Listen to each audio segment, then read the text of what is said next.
आज आपण बनवतोय कोबी मंचुरियन। त्यासाठी एक मीडियम साईजचा कोबी मी बारीक साईजमध्ये कट करून घेतलाय। आता त्यामध्ये काश्मीरी लाल तिखट टाकणार आहे, 1 चम्मच लसूण अद्रक पेस्ट आणि थोडासा फूड कलर आणि चवीप्रमाणे मीठ। हे सगळं मिक्स करून 10 मिनिटांसाठी आपण याला रेस्ट करायला बाजूला ठेवून देऊ, जेणेकरून याला पाणी सुटेल। आणि पाणी सुटल्याच्या नंतर त्यामध्ये समप्रमाणामध्ये 4 चम्मच मैदा आणि 4 चम्मच कॉर्नफ्लॉवर मिक्स करून घेऊया। हे बघा, कोबीला 10 मिनिट झालेले आहेत, याला पूर्ण पाणी सुटलेलं आहे। आता यामध्ये आपण 4 टीस्पून एवढं कॉर्नफ्लॉवर घालून घेऊया आणि समप्रमाणात 4 टीस्पून एवढं मैदा। याला व्यवस्थित मिक्स करून घ्यायचं आहे। हे मिक्स करून झालेलं आहे। आता त्यामध्ये टेस्टसाठी आपण कोथिंबीर थोडीशी मिक्स करून घेऊया। कॉर्नफ्लॉवर किंवा मैद्याचं प्रमाण क्वांटिटीनुसार कमी जास्त होऊ शकतं। त्याला बाइंडिंग घेण्यासाठी क्वांटिटी कमी जास्त करू शकता तुम्ही। आपल्याला बॉल्स गोल न बनवता डायरेक्टली भज्जे जसे आपण तळतो तसंच असं हे तळायचं आहे, जेणेकरून ते व्यवस्थित तळलं जाईल।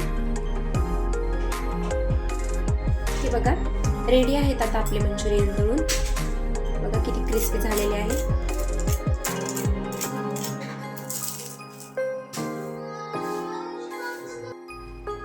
मंचुरियन तळताना गॅस हा मीडियम फ्लेम वरती ठेवायचा आहे।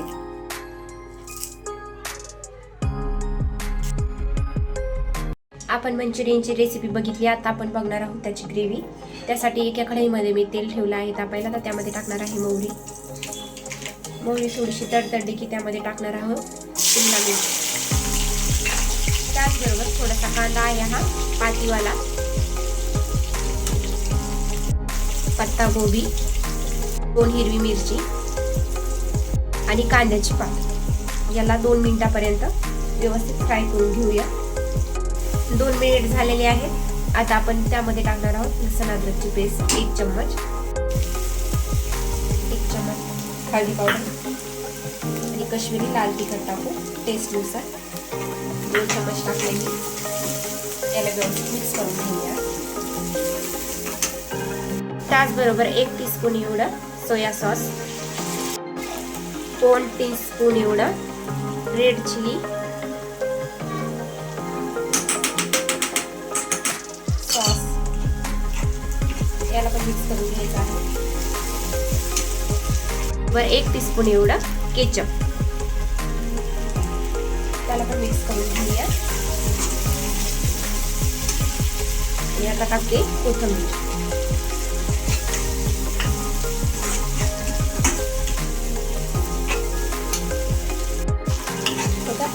रेडी झालेला आहे मसाला आपला ग्रेव्हीचा।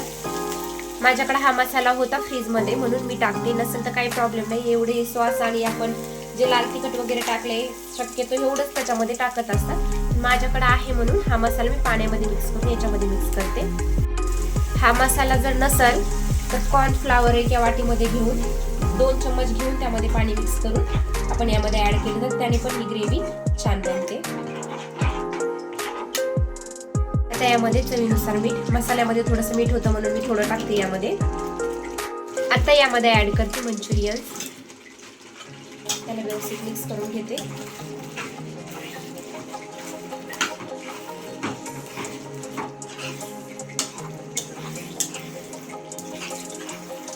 याला मिक्स करून झालं की थोडंसं गॅस फुल केलेला आहे, साधारण 1 मिनिट। गॅसची फ्लेम बंद करते आणि याला झाकून ठेवूया 2 ते 3 मिनिटापर्यंत। हे बघा, रेडी आहे आपलं ग्रेव्ही विथ मंचुरियन। तुम्हाला कशी वाटली आजची रेसिपी मला नक्कीच कमेंट करून सांगा आणि नक्की तुम्ही ट्राय करा। या पद्धतीने खूप छान मंचुरियन होतात।